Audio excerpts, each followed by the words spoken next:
ছোট্টবেলার থেকে আমার সাথে যা ঘটেছে এই পর্যন্ত যদি আমি বলতে চাই একটা মুভি হয়ে যাবে।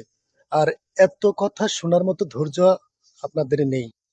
আর আমি আপনাদেরকে কষ্ট দিতে চাই না, তাই টুকরা টুকরা করে আপনাদেরকে আমার জীবনের গল্পগুলা শোনাচ্ছি। তো আপনারা সবসময় আমার পাশে থাকবেন। তো ছোট্ট একটি কথা এই ভিডিওতে বলতে চাই। আমার ভাই যখন প্রবাসে ছিল, তখন আমার এই পুরা ফ্যামিলিটা আমার উপরে ছিল।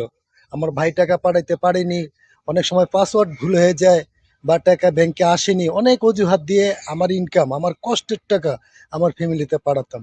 ভাই এই কথাগুলো আমি বলতাম না। কেন ফ্যামিলি যদি আমি দেখে শুনে রাইখা যদি আজকে বলতে যাই জিনিসটা খারাপ না, বলতে বাধ্য হলাম। যেহেতু ফ্যামিলি থেকে আমি বিচ্ছিন্ন হয়ে আছি।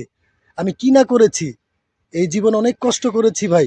নিজেকে নিজের দিকে না তাকিয়ে ফ্যামিলির দিকে তাকাইছি। একটা দিন হয়তো আমাদের দুই ভাইয়ের অনেক কিছু হয়ে যাবে, তো সেই ভাই আমার সাথে চরম বেইমানি করছে।